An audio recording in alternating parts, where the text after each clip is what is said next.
So this honestly, this today, it frustrates me. It frustrates me to no end because today we are going to have a look over what the SEND reforms, that special needs education, looks like from a Reform UK point of view. Not only this, but we are looking at it from one of the UK's leading experts in special needs education. Like, that is how far we're going. Because today we're doing one of my weird obsessions where I like to look at specialty magazines. And today we are looking at a specialty magazine for schools, for teachers and people in that industry. And they are appalled at what Reform UK are looking and how they are talking about SEND reform. Because as someone who has dyslexia, like I have dyslexia and I have dyscalculia. Like, trust me, it was not fun growing up.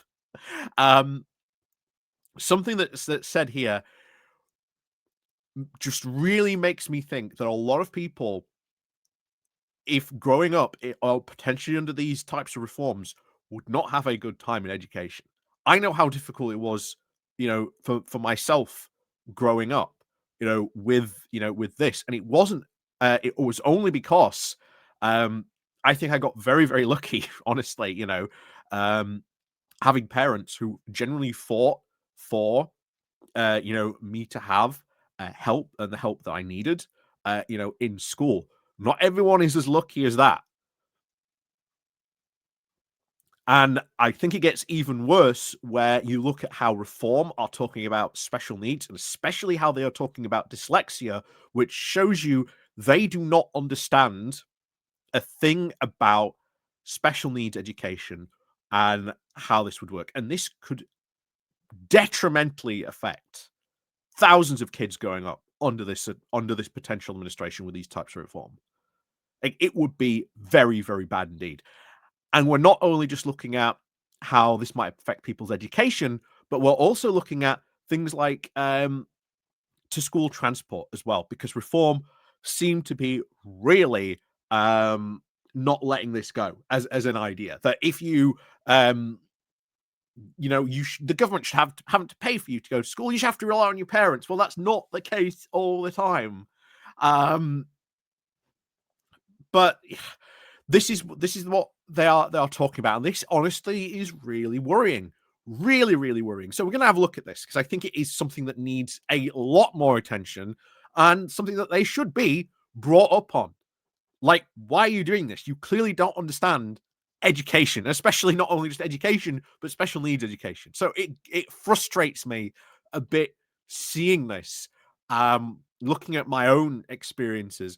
And if you do have dyslexia, honestly, if you've ever had that conversation of trying to describe to someone who is not dyslexic, trying to get them to understand what it's like to have dyslexia, there's this sort of realization you'll understand that they don't quite get it, they don't understand it. But it's super frustrating this seeing them do this. And it's so worrying. So very worrying on this one. So we'll get on into this because this is unbelievable, the stuff that they're saying on here. So before we do get on into this, please do, of course, remember to click on the like, share, and subscribe button. Down below, of course, there are links to my Patreon page, the one of today's link called Buy Me Coffee, the YouTube thank you button, the Buy Me Coffee link where you can buy me coffee. The YouTube membership, of course, down below as well, was Wednesday yesterday, so there was a new video for all the members and the patrons as well. Up here, that's it, the right one. There is, of course, the QR code for the Patreon page as well. So thank you very much to those people who do help and support the channel that way. So let's go on into this. So, like I said, this is from Schools Week. So, Reform starts now to reveal its thinking on SEND reform. So, this is what we should do on this. So, councils should now trial scrapping annual reviews of education and healthcare plans, Reform has said. Its deputy leader has now claimed that there is now a crisis of overdiagnosis of special educational needs. Richard Tice, the deputy MP for Reform UK and ahead of the party's Department now for Government Efficiency Unit, has now laid out more of the party's policy thinking on send reforms. While, of course, it has very few MPs, the party does, of course, run several councils which are now grappling with this issue. And to be honest, they are not dealing very well with it at all. They are, once again, out of their depth. And if this is the type of thinking that is coming from above, then this could have some very, very bad outcomes for some of these councils where some of these people get elected into this area. So, speaking yesterday, Tice said that any government should launch now a trial of a schools-based support at selected councils, which would involve scrapping annual EHCP reviews and in favour now of key stage reviews and home-to-school transport. Speaking at the policy exchange event on SEND and mental health, Tice warned now of a crisis of overdiagnosis, which was, quote, in the process of now bankrupting many councils up and down the country. This isn't a case of overdiagnosis. This is a case of need not being properly fulfilled and not being met. No one else out there is saying, oh, this is just overdiagnosis. Clearly, there can't be this many people out there at this level. But it's strange now where a lot of adults very recently have now been able to go and get diagnoses and find out, oh, actually, I was slightly, ADHD. And they've been able to find out why for many years, they've had trouble with this stuff. And they haven't been able to understand why they've had so much trouble with this stuff. And now it's like they've had this revelation after all this time. Oh, I've got ADHD. Now, I don't have ADHD myself, but dyslexia, I know a lot of people when speaking to their time in schools and things like that, you start to realize maybe that person had a very mild case of dyslexia, which again does exist. Because again, it happens in degrees. And my dyscalculia is something very, very severe. Like, I cannot hold number patterns in my head. It's just impossible for me to do. I can't remember people's phone numbers because it's just such a long string of numbers. I just can't hold it, can't remember it in my head. And I know that sounds really weird, but trust me, it can be incredibly frustrating sometimes on that end. But it's just something, a lot of us deal with and have struggled with, but we've come up with coping mechanisms for things like that. Nowadays, I have a calculator literally on my phone. If not, I can just put it into an AI and the AI will do sort of the calculation and work it out for me. Something that, again, I would not be able to do by myself. But that's what happens when you've got something like severe, that is severe as dyscalculia. There are other people, again, that I've met over the years, different problems. They've found different coping mechanisms, different solutions to it. Dyslexia affects everyone slightly differently. And you're going to see this in a moment where, again, they do not understand this. So earlier, of course, in the day, Tice also told them at a DOE's press conference event that now he thought children were wearing ear defenders in classrooms was insane and that teachers now want it to stop. And this is unbelievable because there are children who have problems that are sensory in nature, that sound to them is just overwhelming and that they need things like ear defenders to help muffle the sound so that they can concentrate, so that they can get on with their work. Because that's how they need something to cope.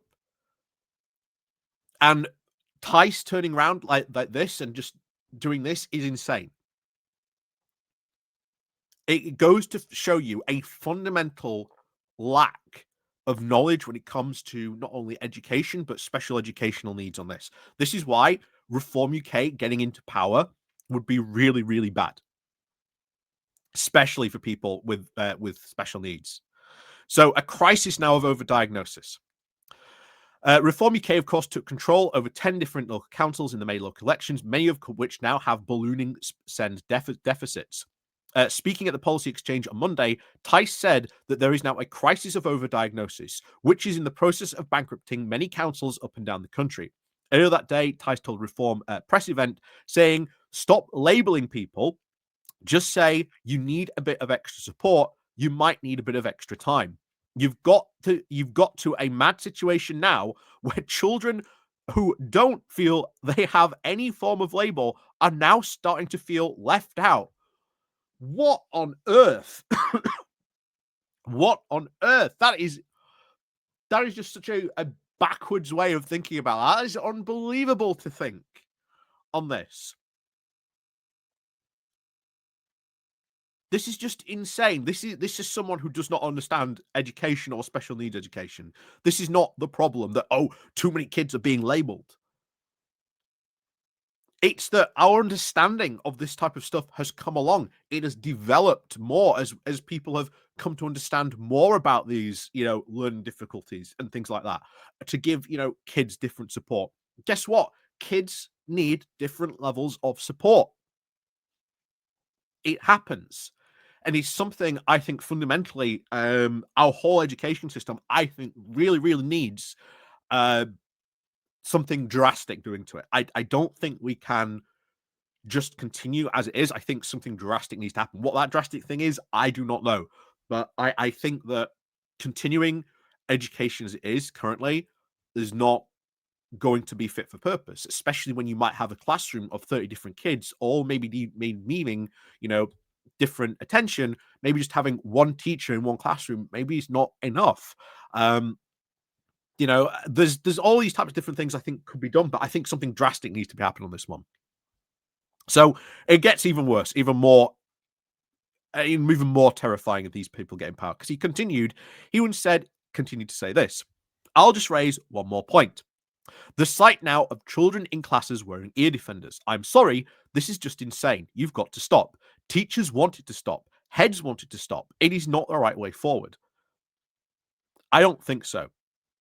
I do not know any teacher or head who would want that to stop. If that pupil has sensory needs where sound to them is just too much and that they need those ear defenders to be able to concentrate. This is someone who just does not understand SEND at all.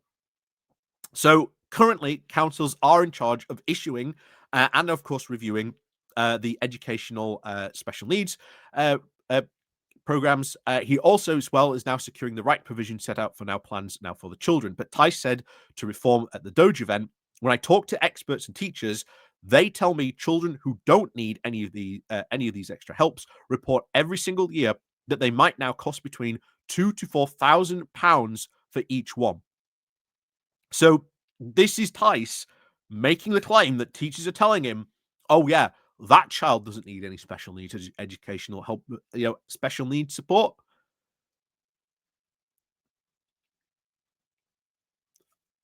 I don't think so, because I do not know a teacher, and I know a couple of teachers, but I do not know a teacher out there that after maybe identifying that a child or a pupil of theirs needs, special needs education support, would just then go, actually, no, he doesn't need it. We're just going to take it away.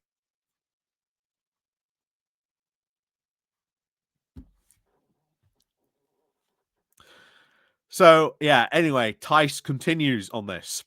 He said, you do the math. 9,000 EHPs now in one council is at least 25 to 30 million quid. It only needs to be done once every key stage.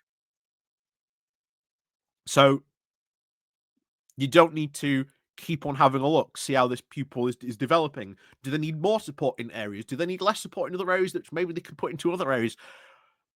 Education does not just stay the same. Kids can change. They can, develop more. Dyslexia can get either worse or better as they grow up. There are cases of dyslexia, of people having mild dyslexia, where they actually grow out of it, which, again, very jealous of the fact of someone who has dyslexia now still and has seen that. But it's highly, highly annoying on that one.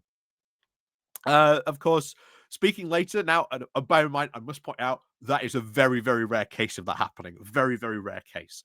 Pointing out. So anyway, speaking later now at a policy exchange event, Tice said the system, quote, doesn't need therapists and psychologists writing so many reports and reviews. They're actually now spending more time doing that than doing the intervening and support and the therapy. What we need to do is much more schools-based, teachers-based, trusted approach, Tice said. Well, how does a teacher maybe know much as maybe the therapists and psychologists in this area?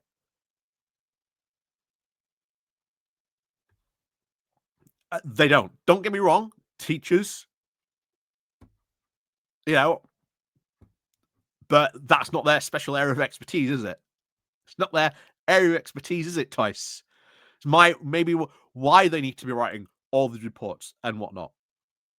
Maybe we need more, spending more time developing more people for therapists and psychologists and people for this. Anyway, when of course asked for more details by Schools Week, Tice just said the system doesn't need to be as big as massive as it has become and should go back to now just trusting the teachers to scale the whole thing back. It sounds like a little bit of generalization. If you're really courageous about it, you'd say unless you can sort out clearly some sense or see some sort of different ability, then you should just assume that we're all different. So what? And this is where it is come to this, because I have experienced this. I've experienced it when I was younger, when I was in school. I've experienced it when I was older and in work. People with this, we get stigmatized. And for years, even though dyslexia is like registered as like technically having like a disability, I'm still, if I apply for a job, I am still very, very uneasy about putting down that I have dyslexia on a job application. I am still very, very wary of that because there's a lot of stigma, not only just around like, autism, but dyslexia as well. I know a lot of adults, again, who have dyslexia. Once they leave school, they stop telling people they have dyslexia. They go into the world of work, they stop telling people they have dyslexia because they're worried about being stigmatized. It's even something I've felt myself. Do I tell people who I'm working with that I have dyslexia, that I have, I have these problems that, it makes me worry how they might treat me. Well, it might treat me better, treat me worse. You know, it's very worrying. And things like this make me so annoyed because it's very, very obvious here. Tice has a very, very weird view of special needs. A very, very, very weird view of special needs. It doesn't match. It's not going to help people. But thinking, oh, this is just an over diagnosis problem. It's all these, woke parents getting their kids checked, etc., whatever. It's not the case at all. But this is one problem that could be really exasperated if they ever got in. So Tice did say that all the 10 reform councils are now interested in trialing any potential reforms, which he said should be based on cross-party support. He said, join a trial. Let's have a cross-party trial. You could take one or even two councils that are led by each of the parties. You could even say for a year or even 18 months that we are not going to do annual EHCP reviews. We are not going to allow taxis to take those children to school. Why? Because actually children now are better off being taken to school by their parents or with friends, which does bring me on to the whole issue of school transport, which needs review. It is not unreasonable to have a review, I think, if there is cross-party consensus that this is a crisis and it is completely out of control. However, this is where he comes into criticism on this. However, His comments have now been heavily criticized by Joey Nathan Burrows from the National Autistic Society, and said that Tice's claim of overdiagnosis couldn't be further from the truth.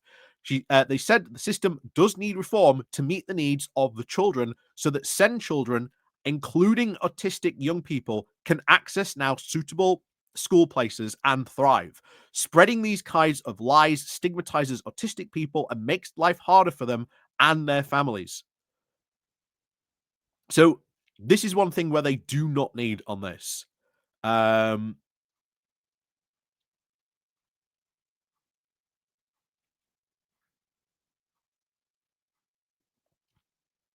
so let's just see what some of these comments are. Um,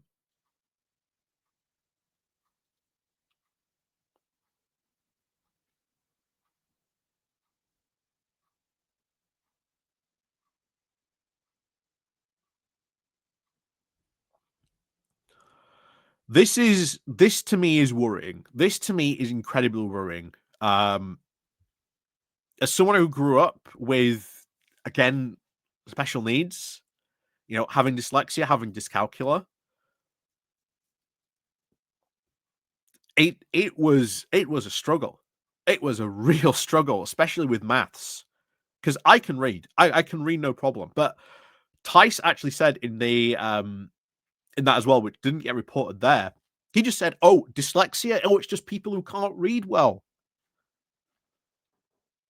I can read very well. I can read very, very well indeed. My dyslexia was not a problem with reading, but it just goes you to show you to understand these people have no idea when it comes to special needs. In fact, I would say they are going along the lines of that people who have dyslexia are lazy, because that is what a lot of people with dyslexia will tell you, that before you get diagnosed, you get assumed and you get labeled as, oh, you're just being lazy. But it's not. You just don't understand. You just don't understand at all. Like what it is, because you don't just need more time, you need more help. And you need to be able to learn to understand some of that stuff. And if you are not getting that, then lessons and stuff just pass you by. German for me was my massive Achilles heel, which really proved that. In year 7, all we learned how to do was say hello, what your name is, and where you're from. Still to this day, I can do that. After year 7, every week it was something new. I could not get my head around it.